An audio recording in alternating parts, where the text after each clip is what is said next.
श्रीगुरोर् श्रीयुतपदकमलं श्रीगुरून् वैष्णवांश्च श्रीरूपं साग्रजातं सहगणरघुनाथान्वितं तं सजीवं साद्वैतं सावधूतं परिजनसहितं श्रीकृष्णचैतन्यदेवं श्रीराधाकृष्णपादान् सहगणललिता श्रीविशाखान्वितांश्च हे कृष्णा करुणा सिन्धो दीनबन्धो जगत्पते गोपेश गोपिका कान्त राधाकान्त नमोऽस्तुते तप्तकाञ्चन गौराङ्गी राधे वृन्दावनेश्वरी वृषभानुसुते देवी प्रणमामि हरिप्रिये नमो महावदान्याय कृष्णप्रेमप्रदायिने कृष्णाय कृष्णचैतन्य नामिने गौरत्विषे नमः पञ्चतत्त्वात्मकं कृष्णं भक्तरूपस्वरूपकं भक्तावतारं भक्ताख्यं नमामि भक्तशक्तिकं श्रीकृष्णचैतन्य प्रभु नित्यानन्द श्री अद्वैत गदाधर शिवासदि गौरभक्तवृंद हरे कृष्णा कृष्णा कृष्णा हरे हरे हरे राम राम राम हरे हरे जन्माद्यस्य यतोऽन्वयादितरतश्चार्थे सुभिज्ञस्वराट् तेने ब्रह्म हृदय आदि कवये मुह्यन्ति यत्सूरयः तेजो वारिमृदां यथा विनिमयो यत्र त्रिसर्गो मृषा धाम्ना स्वेन सदा निरस्तकुहकं सत्यं परं धीमहि नारायणं नमस्कृत्य नरं चैव नरोत्तमं देवीं सरस्वतीं व्यासं ततो जयमुदीरयेत् स्वस्ति अस्तु विश्वस्य खलः प्रसीदतां ध्यायन्तु भूतानि शिवं मिथो धिया मनश्च भद्रं भजता दधोक्षजे आवेश्यतां no मतिरप्यहेतुकी. Reading from Srimad Bhagavatam, Canto 6, Chapter 5, verse number 41. This is Dasa speaking to Narada, or rather shouting at Narada out of anger.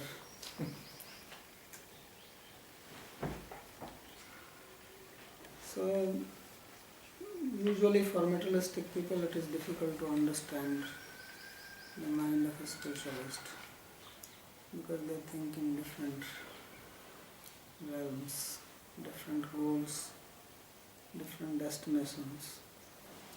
What one considers as good, the other considers as useless, and vice versa. So that's why Daksha was very upset with Narada because he showed the path of transcendence to his sons. And Daksha thought that this is the greatest disservice he has done to his sons and also to himself. So for this reason he is chastising and getting angry at Narada, telling that you are not a sadhu, because sadhus are those who do welfare to others.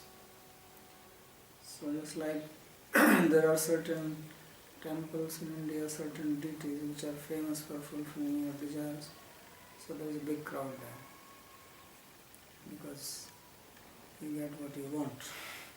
So if your desire is fulfilled, then the person who is fulfilling your desire is God, or is the greatest transcendentalist, guru, acharya, teacher, sadhu. And if someone is asking you to give up your attachments, then he is a sadhu. So that's what basically he was saying. He says that these children, they do not know anything, and you have made them renounced. What will happen to them? So he speaks the next verse in the same way. He says, Nanubhuya na janati puman vishayatikshanataam nirvidyete swayam tasmat na tatha bhinna dhihi paraihi. So the point which he is making is very nice. He says that a person does not know the power of sense objects unless he or she has experienced it, gone through the experience himself or herself. And therefore it is not possible to become detached just by listening to others' sermon, teaching, unless it comes from one's own self, by suffering through that experience.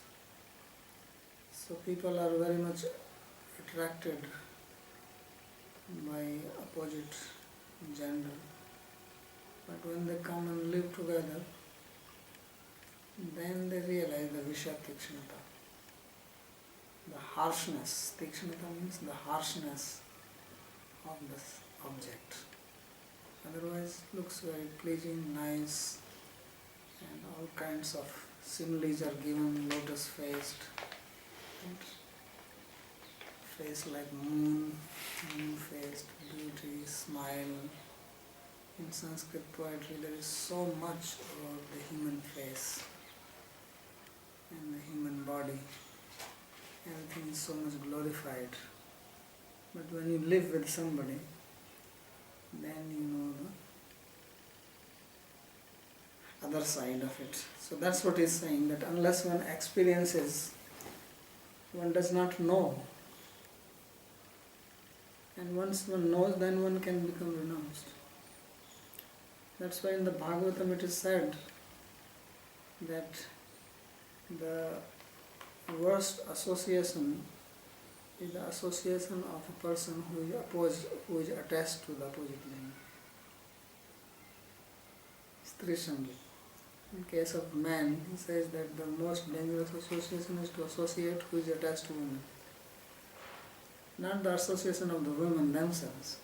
Because if you associate with the women, you will know the truth. And you will become detached. But when you hear from a person who is attached, then you imagine all types of things. You dream, and mind is very good in imagination. So therefore he says that unless one has gone through the experience, one will always have attraction for it. And therefore he says that this type of renunciation which comes without going through the experience oneself, just by listening to somebody, this is not real detachment. So it is for this reason that this system was made, that first one is a brahmachari, then one gets married, has the experience, and then renounces. Probably nowadays the idea is, okay, today I had bad experience, but I'll try with somebody else, maybe I'll have better experience. Yeah, that is of course when one does not have any knowledge, then they don't have any other alternative except getting into one trouble from another trouble. So this is, we are talking about those who have knowledge about an alternative. And there is something also beyond the trouble. So at present people do not know that there is also spiritual life, or you can actually get rid of this desire. So they keep on hopping from one hot spot into another hot spot. And in between there is a relief when they are jumping, and they again fall into the same trouble. So nobody learns anything. So this Vishatikshanata, or this harshness of sense pleasure, is experienced only when there is some transcendental knowledge. And that of course is the prerequisite for it. So this is a very nice verse, and it is a practical verse, because we also see this in the spiritual societies, many people come because they have been influenced by some preacher or teacher or speaker or whatever, and they become, influenced, they take to the process, but they have not gone through the tikshanata of the Vishaya, so they again become attracted to the Vishaya, the sense objects. And then they are in trouble, some situation. Either they become hypocrites, they repress, or if they are bold enough, they come back. So boldness is also needed. You're just very bold, you just do it in open and people accept. Yes. If you're not hiding it. So that's why I told that joke about the priest. The priest was invited in a school and he was talking about this boldness.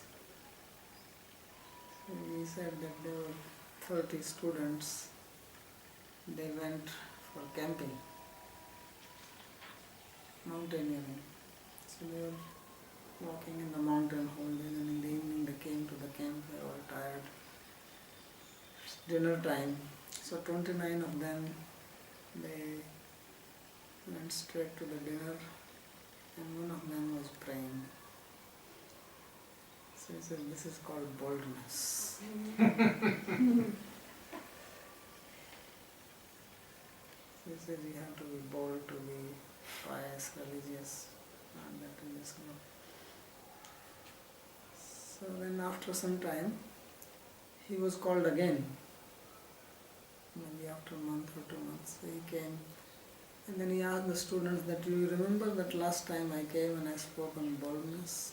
And one student raised his hand, he said yes. So he said, what did I tell? He said, you were speaking about what boldness is. So the priest asked, can you explain? He said, yes. He said there were 30 priests. They went on mountain and they were all walking whole day, and they were tired. In the evening they went to the camp and it was the dinner time. So 29 of them were praying and one went to the dinner table straight. So this is boldness.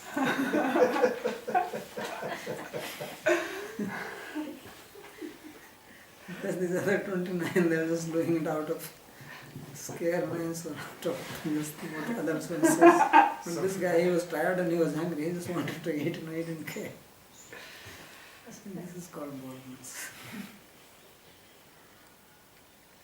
So therefore it says, Nanu bhuya na janati puman vishaya tikshnatam nirvidyet swayam tasmat na tatha bhinnadhi pari. So the natural renunciation which comes within oneself, that is the real vairagya, renunciation. Not which you do because others are doing it, or if I don't do it what others will say, social pressure or peer pressure. So that is not renunciation. Which means that inside you are having the desire, but outside you are acting differently.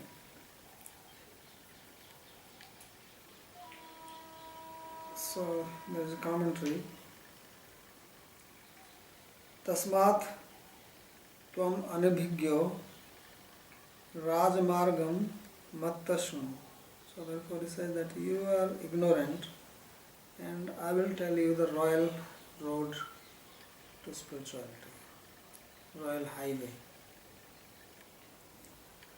Naiti vishyanam tikshnatam dukh pradatvam ananubhuya na janati. It says unless you experience the misery of sense objects, you do not know this.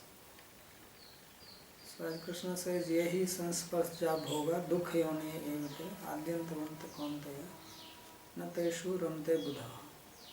That all these sense pleasures, they are source of misery. And intelligent people do not run after them.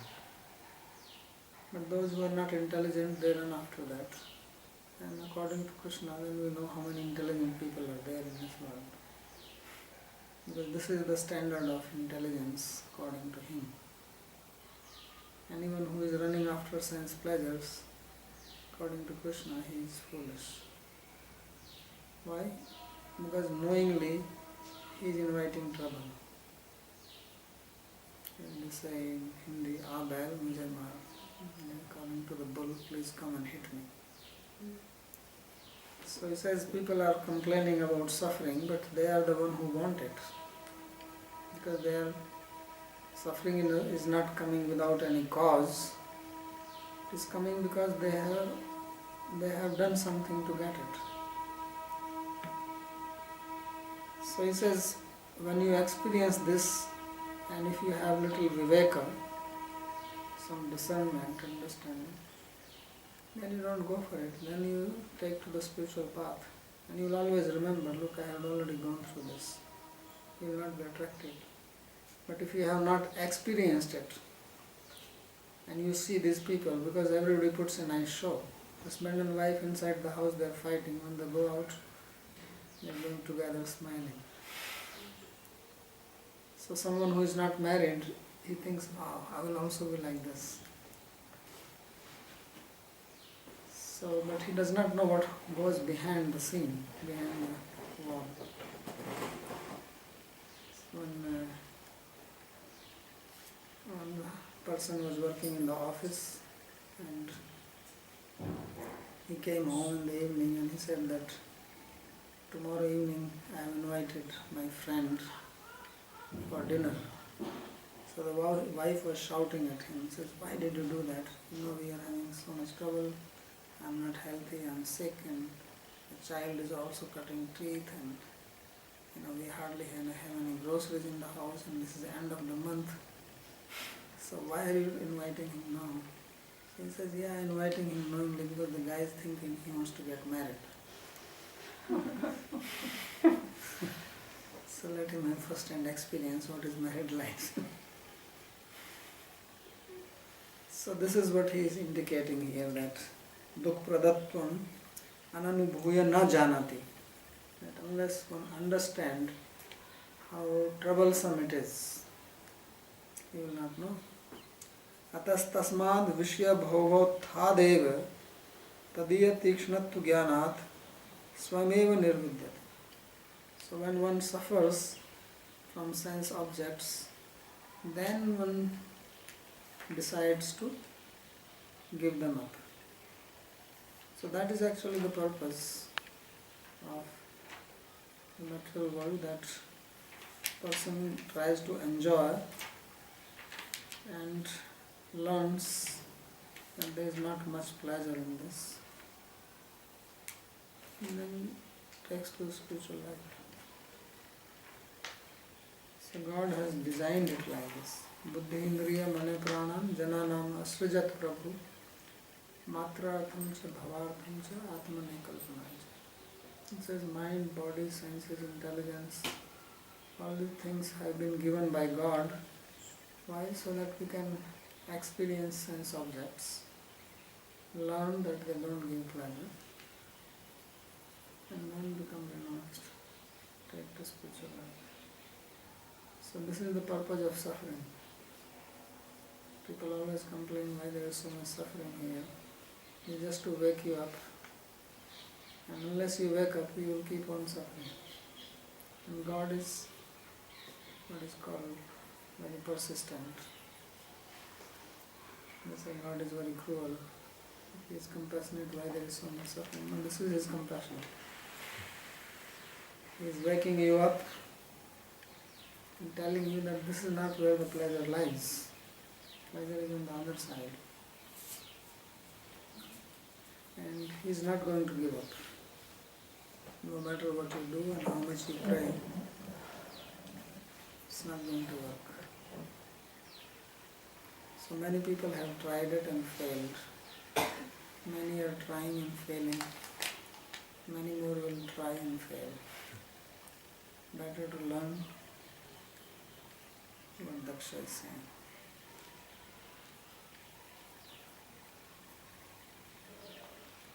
So Narada actually saved them from all this experience because he knew that these people don't need to go through this experience.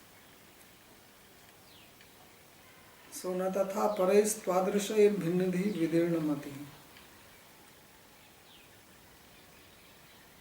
Then he says yannastvam karma sandhanam sadhunam grihamedhinam kritvanasi durmarsham vipriyam tavamaršitam. So he says that you have performed a great act of displeasure for us who are following the path of karma.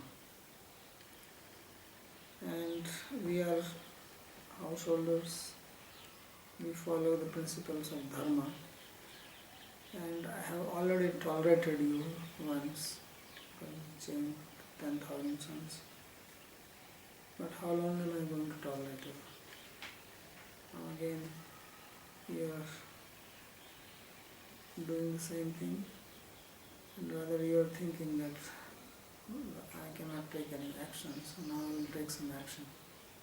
So he is going to curse him. Evam tvaya yatha mama nirhetukam vairam kritam. So he says, you are doing this act of enmity towards me without any cause. I have not done anything wrong to you, so why did you do this to me? Tasya pratifalam ahamapi tat chaturgunitam swameva datum saknomi. I am able to retaliate and give you the 4 times result of what you have done. But I tolerate it. Tathapi na dadami. But I did not do it. Pasya grihasthanam api asmakam titiksha.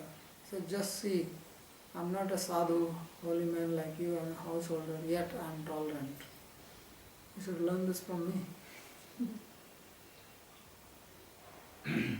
Yaditi karmani eva karmarga eva sandha maryada yesham tesham kartu mandhanamiti pathi parisham vipriyam. So he says we are following our principles and we are not troubling anybody. So why you behave in this way? Durmarsham dussaham aparadham eva Gyan bhakti maryada bhrashtasya param vipriyam kartum chakshusmata.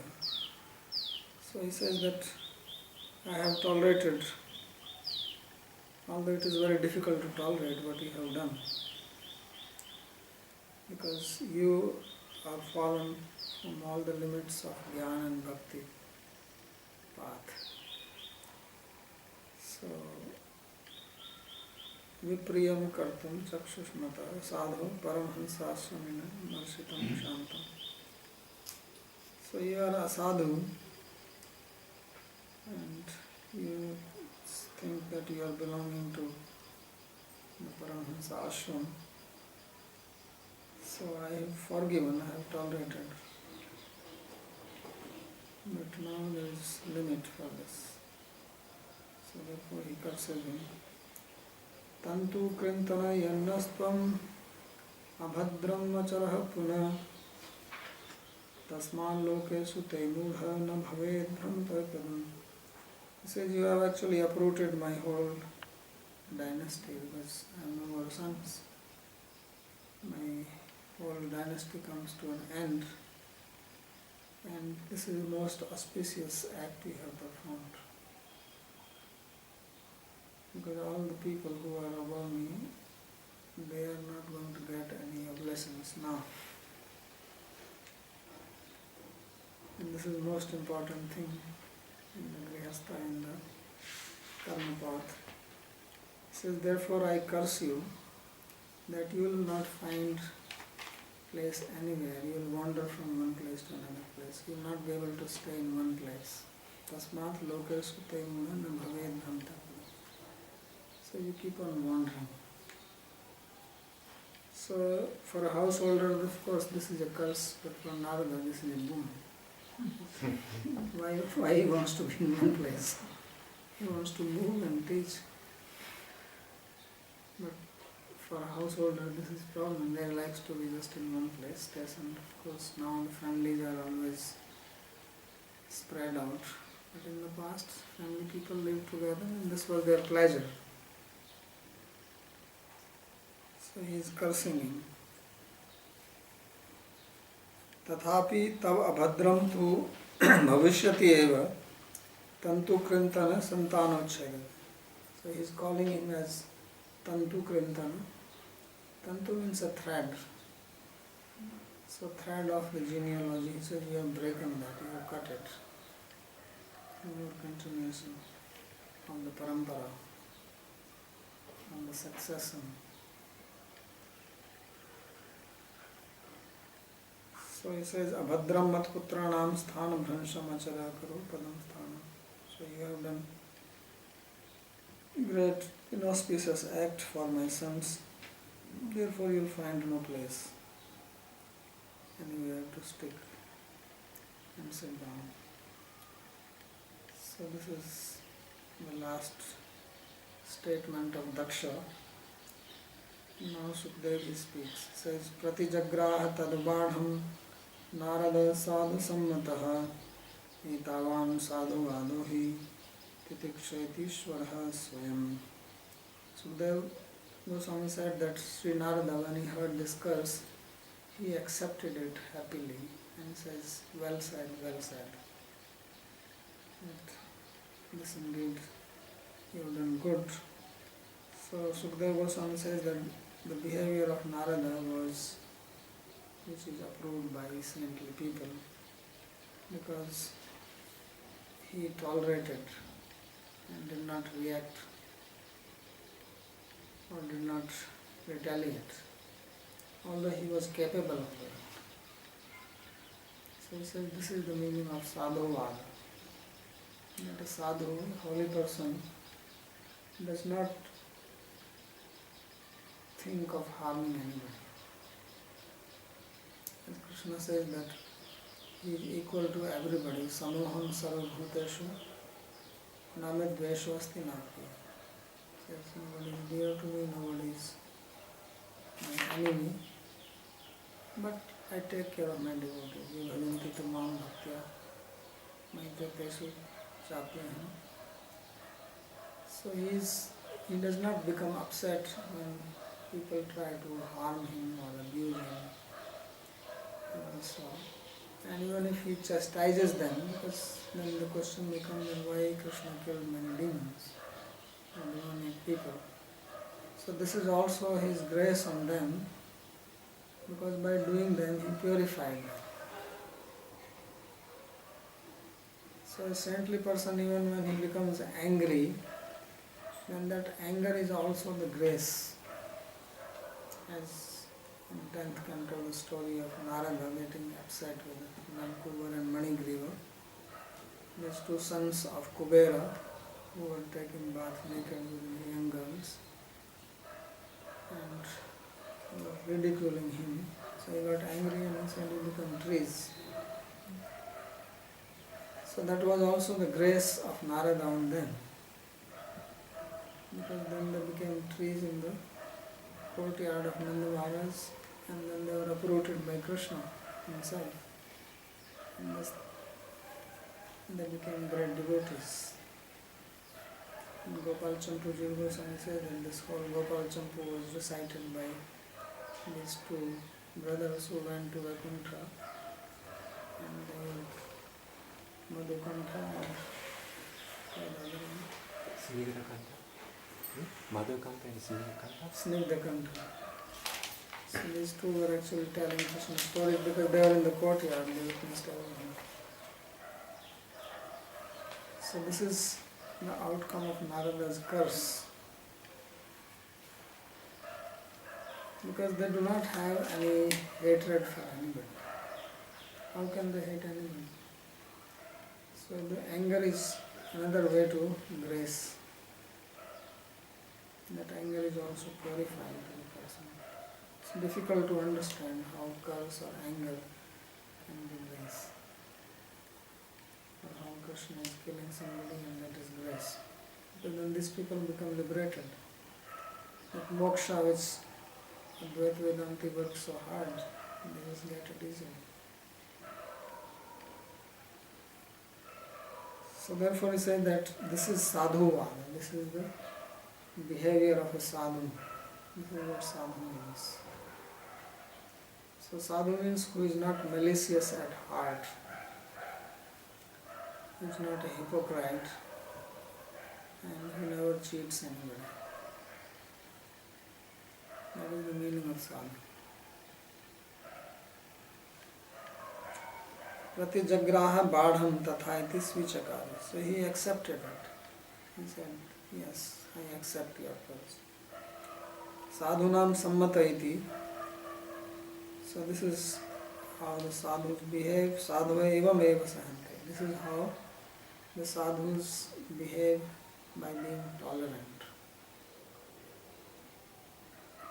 Because they know that this person is ignorant.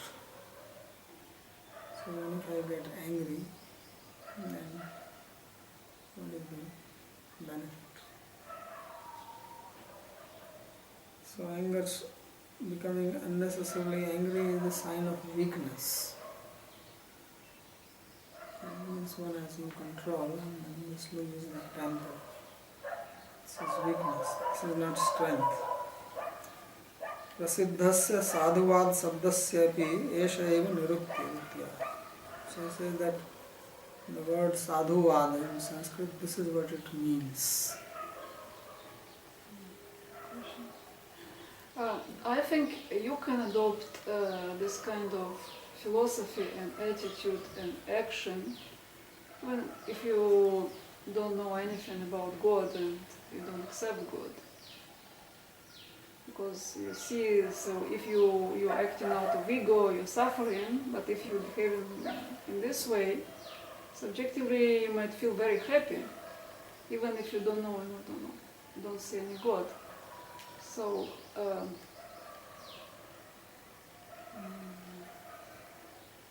what does it mean? First of all, do you agree that it's possible? No.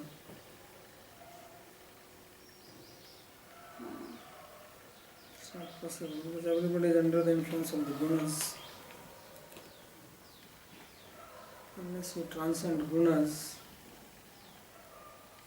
or you are insane. Only two types of people can behave like this: those who have transcended the gunas, or somebody is out of the head. Everybody in between, it's not possible.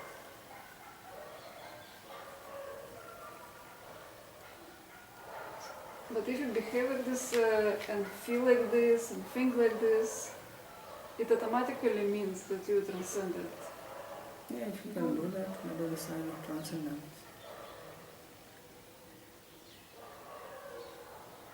But does it bring with itself the vision of God at some point? No. Well, it will not be possible otherwise.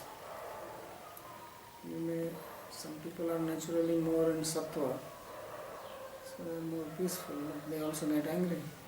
So when they get less angry, they also get. And whether you get once or you get 10 times, shows that you are still within the gunas. And it is also possible that in future you may even lose what you have. Because gunas keeps on changing. So unless you are out of the gunas influence, it's a question of more or less. Somebody has a high fever and somebody has a low fever, but both have fever. And one who has low can also have high. It's a mixture of the gunas. So only when you take to devotion, you can actually become free from this fever. Otherwise, everybody has desire. And desire is a type of fever. Even physically, as soon as you have a desire, your temperature is not normal. Maybe you cannot sense it so much, but actually your temperature is different. Every desire is a fever. And every desire is a disturbance. So unless one has come to the level of pure devotion, one will have desire. Sometimes the desires are not gross desires, they are subtle desires. So such people may look peaceful, but inside they are also having some disturbance which is not seen externally. So it's not possible to be completely free from it.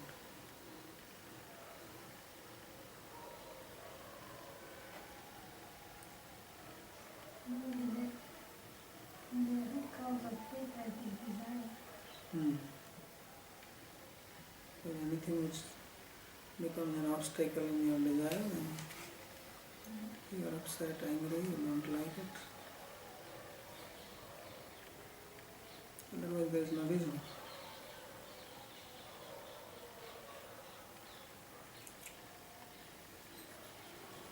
So Ishvaraha pratishattum samartha. So tolerance means when you have the power, the ability to take revenge, but you don't take. Sometimes we don't have the power and we say, oh, I forgive you. The thing is that you cannot do anything else. So might as well forgive. So real forgiving is when someone has the capability to take some harmful action against the offender. Nanu daksham anugrihitum agato narado dakshena bahushas tiraskrita tatra tams tiraskaram shrutva naradena tat samipat katham napsritam. So now he is saying something more than what is stated here. He is reading a little extra. He makes a very good point. So he raises a doubt that when Narada came there, then Daksha was very angry and he immediately started abusing him. And he went on and on.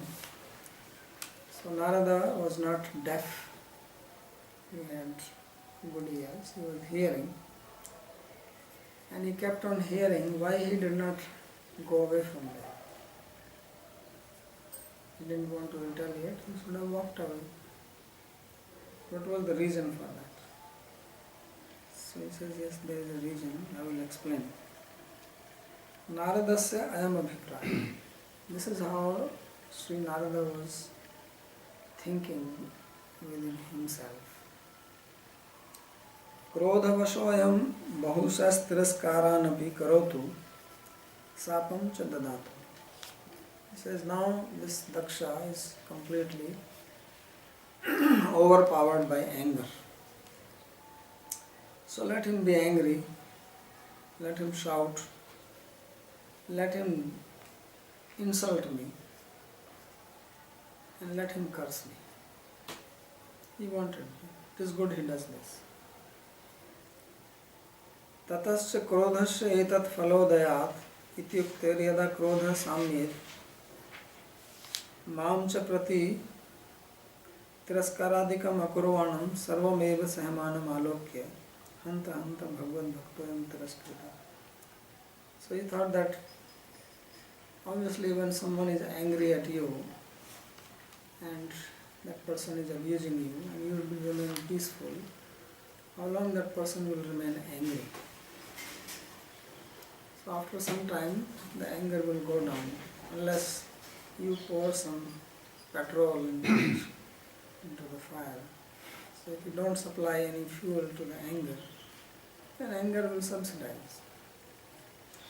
So he thought that this will happen. This is how Narada was thinking, that after some time his anger will go down and he will see that I am not retaliating. I am not saying anything. I am being very tolerant. So when he sees like this, then his anger will quell and he will start repenting. And then he will say, oh, I have insulted this great devotee. And this is what Narada wanted to see, that he comes to that level, then he could preach to him. So he is looking for that opportunity. But this did not happen, unfortunately. So Tiraskritaha Shaptam Chaiti Vaikuntha Gatadanam Sankadinam Iva Anutapasya Yada Bhavishyati Tada Bhakti Bija Swapaniyogya Kshetri Bhute Asmin Shuddha Bhakti Bijam Uttva Yasmin. He said, just like when the four Kumaras, they went to Vaikuntha and they got very angry at the doorkeepers Jaya and Vijay. And when they were angry, then Jaya and Vijay did not retaliate, although they had the ability, but they remained standing there very humbly. So when they saw this, then Kumara's anger went down and they started thinking that we have made a mistake. So when Lord came and they saw the beauty of the Lord, then they gave up their attachment to Jnana, because they are the Jnanis, and they became devotees. They followed the Lord and they were saying that you please send us to hell because we have offended your devotees. We have cursed them, because they had also cursed them to go to earth. But we only ask one thing, that we should never forget your faith. So that means now they are actually behaving like devotees.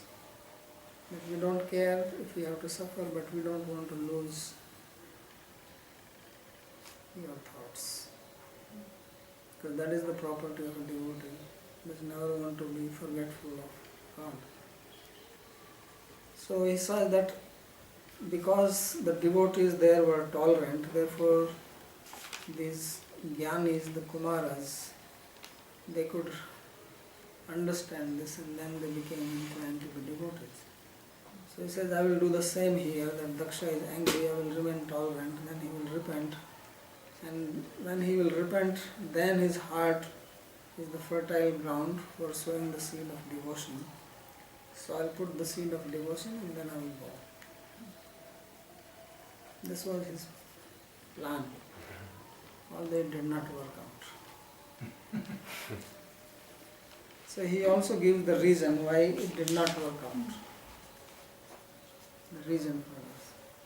And this is very interesting.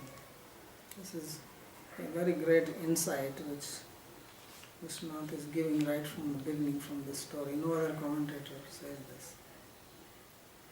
This is really a very marvelous vision he has of. He is really going to the tattva of the story. So he says,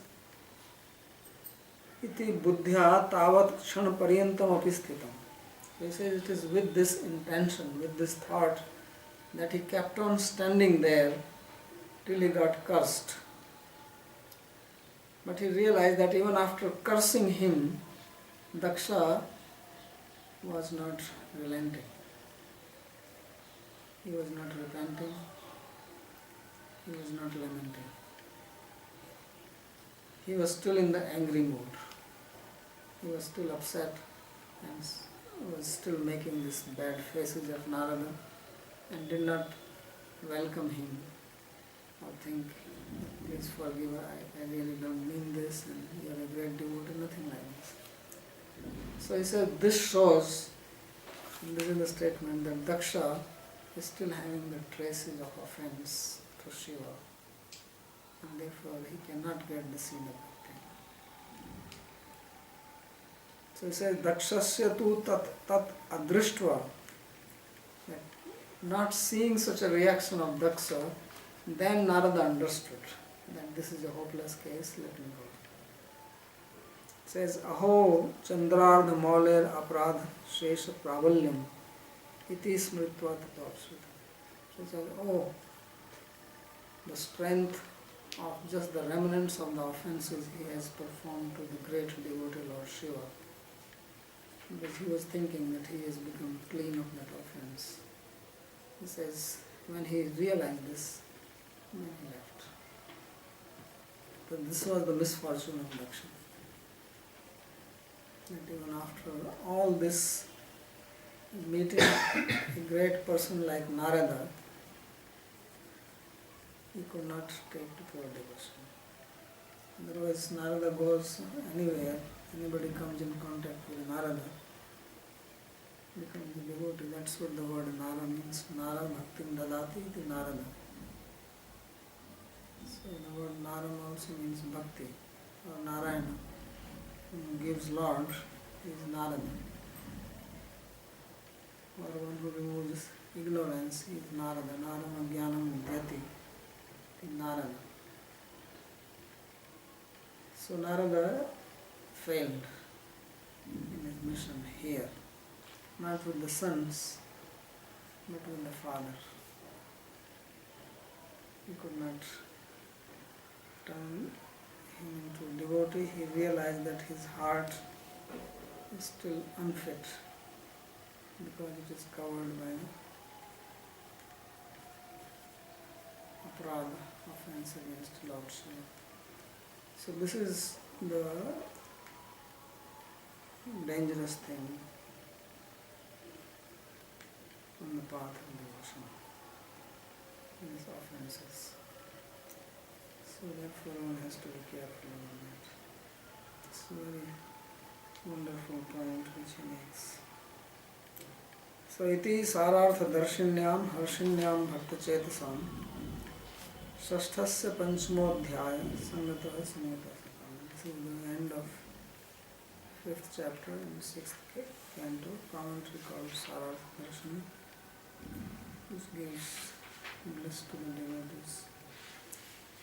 So in this chapter we read how Daksha, who had vision of the Lord described in the previous chapter, he married Sikni, the son of Panchajana, daughter of Panchajana, and then he had these 10,000 sons, which were all converted by Sri Narayana to the path of devotion. And then Daksha was very angry, but he was consoled by Lord Brahma and said that those who are Dhira Purusha, those who are patient people, they don't become depressed easily. They continue on their mission, so don't worry. There are always obstacles to the destination. You have to cross them. So then he produced 1,000 sons more, and they were also converted. And then Narada thought of converting Daksha himself, but he was not successful. And Daksha cursed Sri Narada. This is what we studied in this chapter. Then in the next chapter we will read how Daksha now, he takes a different route. So now he will create daughters. He says, now I will see what Narada can do, because Narada is a brahmachari, he is not going to mess with women.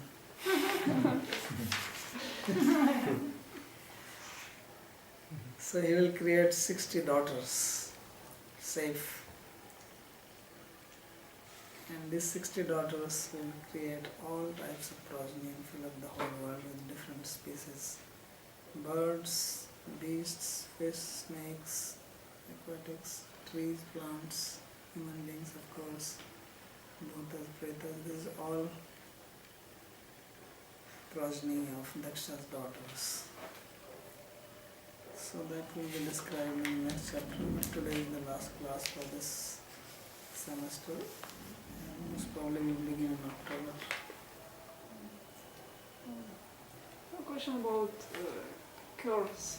So Daksha curse Narada, Kumaras curse Jaya, Vijaya.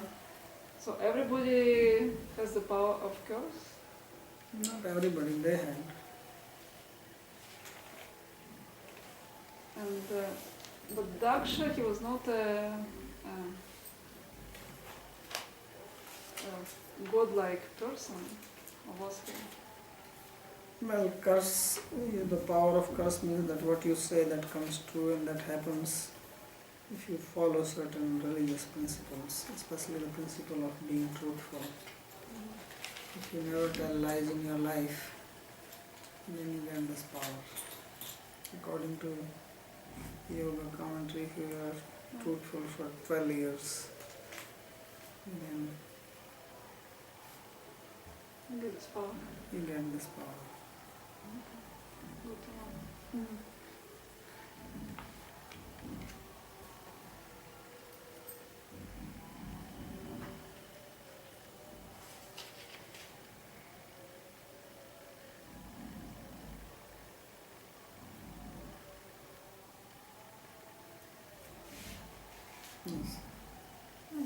No. Ladies first. Then this it's a discovering of the aparada that Dasa made to the Vaishnavas. This power, which was still obstructing him getting the Bhakti from Narada, means that the power of this aparada was superior than the power of Narada to give to him his Bhakti. So it's that. My question is how to wash away this kind of effect of aparada. Wash away means that you don't commit aparada, and And to then neutralize whatever you have done, you have to go through the. the suffering. Yes. Unless you can ask forgiveness and then become free from it. What it means is that although he asked forgiveness to Lord Shiva, but still he was maintaining something inside. Then it means that he was not really repenting. Obviously, that's what it means. But then if a person commits an aparada and he repents truly, deeply, and he understands that it was And wrong. not only repenting, then he should not repeat it. You repent and repeat and repent and repeat. What kind of repenting is that? Just like going to the church and confessing. You really confess, and then you come and do the same thing and you go and confess. So, what type of confession is that? And because also aparada means that there is some kind of ignorance in the person. Ignorance or no ignorance? People also do not know. And also weakness.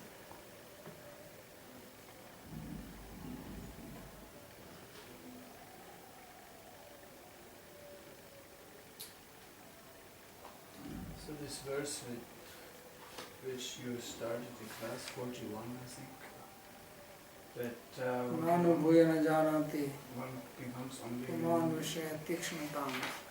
Very nice verse. that kind of implies that one can only become transcendental or take to spirituality through the experience of suffering that comes from the sense objects. Yes. So we also hear that bhakti comes by grace. Well, it means that you only become detached from that matter, not that gives you bhakti. I mean, there's so much suffering. People experience so much misery and suffering in this world. Yes. They would all have to become quite spiritual.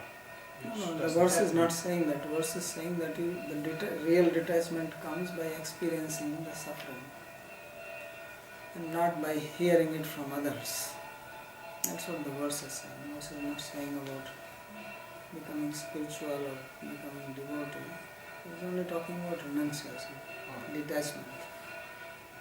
So it says that when you see that how you suffer in the name of enjoyment, then that can give you the real detachment from it. And of course, as I said, that is also possible only if you have some spiritual knowledge, otherwise it doesn't happen. Even if it gives you some detachment, it's only temporary. Then you again go for it. That's what people do. Yeah, that's They exactly go my point. Friday evening, get drunk, and wake up late, Saturday, noon time, with a headache, and then think, I will never do this again. Next Friday. And then next Friday, do it again. So this type of detachment is there because there's, as I said, there's no alternative. They don't know that there is something higher, or they don't have any spiritual understanding. So simply suffering is not enough. Question about suffering. It seems to me that all this notion of suffering comes because people expect some kind of happiness, and when this expectation is broken, they feel they're suffering. Because if you look at the animal kingdom, animals not always well fed and have, and they get pain, etc., etc. But we're not talking that animals are suffering. They're not suffering, they're just living their life. And They also suffer, but they are not aware of it. yeah. Human beings are more aware. They are aware, maybe very little awareness. It's not that they don't suffer. Mm. So suffering and then being aware. And then human beings are suffering and they are aware, but if they don't have spiritual knowledge, if they don't have alternative, then that awareness also doesn't do much. So when you have that knowledge, then you can make use of that awareness that I don't want to be like this, actually I will try this. So what is important is awareness.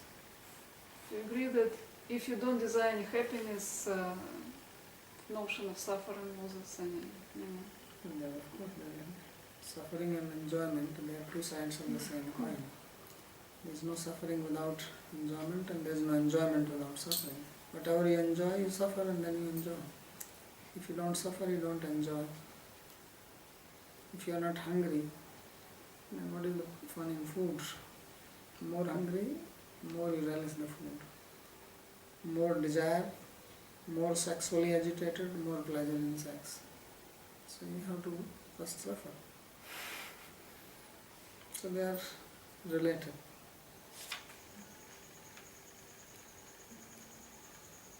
That's why it is said that this pleasure is also suffering. Because it's just another end of that suffering. It's all relative. But you know, from the biology point of view, they say that in the brain you have, in hypothalamus, you have two centers, pleasure and pain, aggression, etc. Yes. So it's like two mechanisms to Yeah, that is there. to bring survival. That is biological, because our body is designed, as you said, for survival. Otherwise you will not survive. Yeah, if you don't know what is suffering, you won't survive because You will burn your hand, yeah, I don't care. and it will keep on burning. You don't feel hungry, don't care. You'll die, you don't care. Yes. So you won't be here. So that is the pain and pleasure which happens mechanically, and then to feel it in the mind. See pain and then to suffer from it, and this favorable feeling and then to enjoy it. So that feeling of enjoying and suffering which is in the mind, those are relative things. If one is not there, the other is also not felt.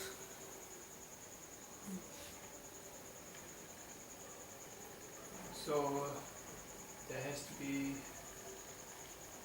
three components in order to get to transcendence. That means you have to have the experience of suffering.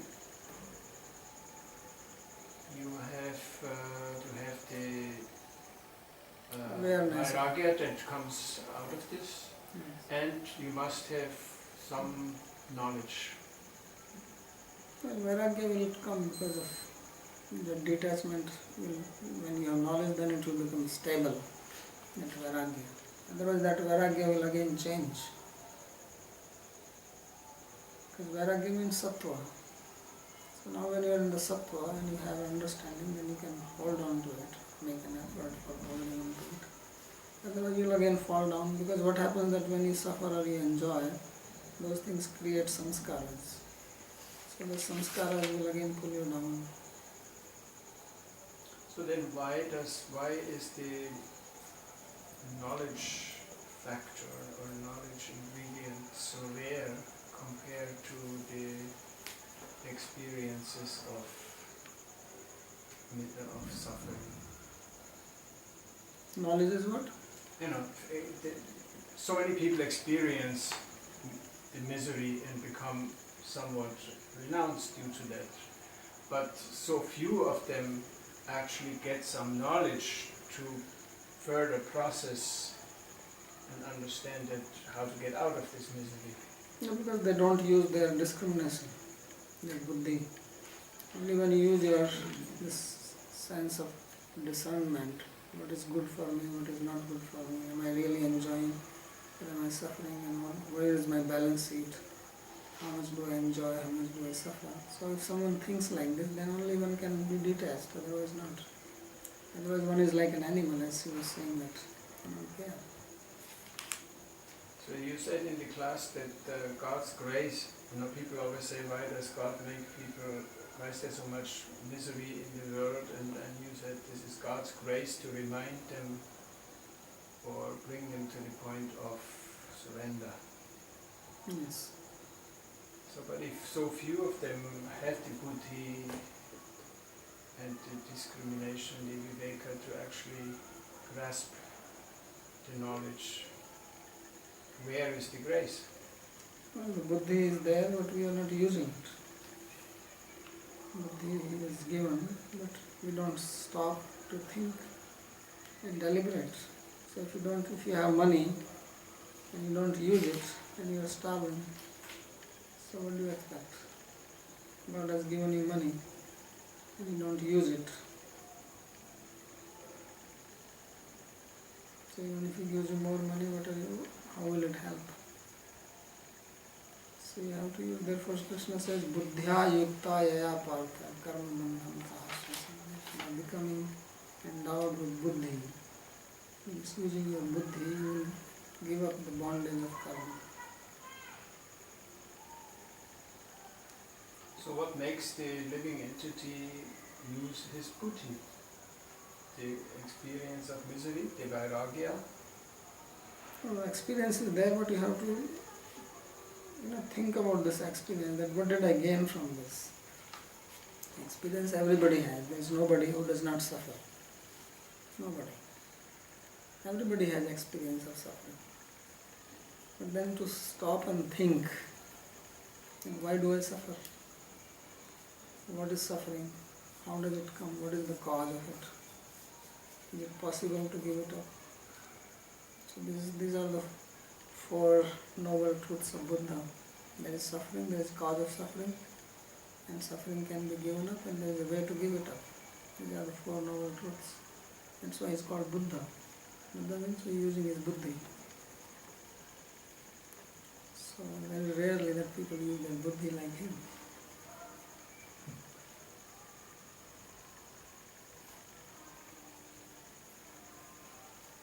So then the grace is Buddhi. buddhi. Buddhi is the grace. I mean, God, how do you say, getting your buddhi activated. Matta jnana rapan apohanam. Matta smritir jnana apohanam.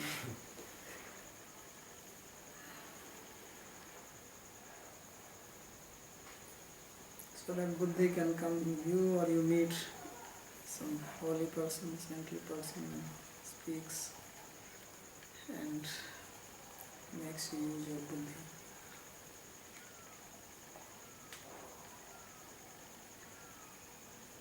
So in the case of the Prachetas and Haryashvas, who did not, according to Dakshana, go through the experience, their buddhi was such that it was not necessary to... Well, experience actually we all have, if not in this life, in the past life. There is nothing which we have not experienced. Nothing. We have gone through all types of suffering, all types of pleasures. Anything which you think you have not done, you have already done it. Because how many births we have taken? In every species we have gone through. So what cats are doing, what monkeys are doing, what dogs are doing, we have also done it. That's why sometimes say, oh, this guy is just like a donkey, this guy is like an ass, and this guy is like a monkey. Because we have been. Actually, and of course according to Darwin, they are all our forefathers. Right? Yeah. So whatever they have in their gene, we also have it. So it means we have all the experience. So intelligence means that I can understand without going through it. That's real intelligence. Yes, I have gone through it. I don't want to learn it. So there are three types of people: those who learn from others' experience, those who learn from their own experience, and those who never learn. So first class people are those who learn from others' experience.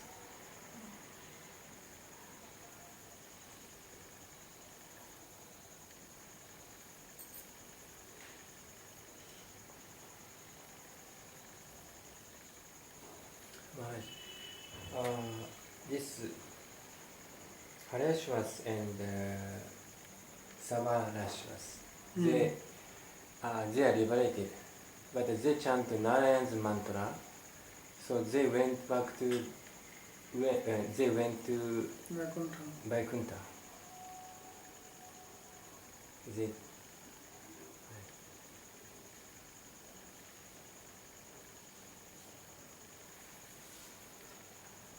Okay.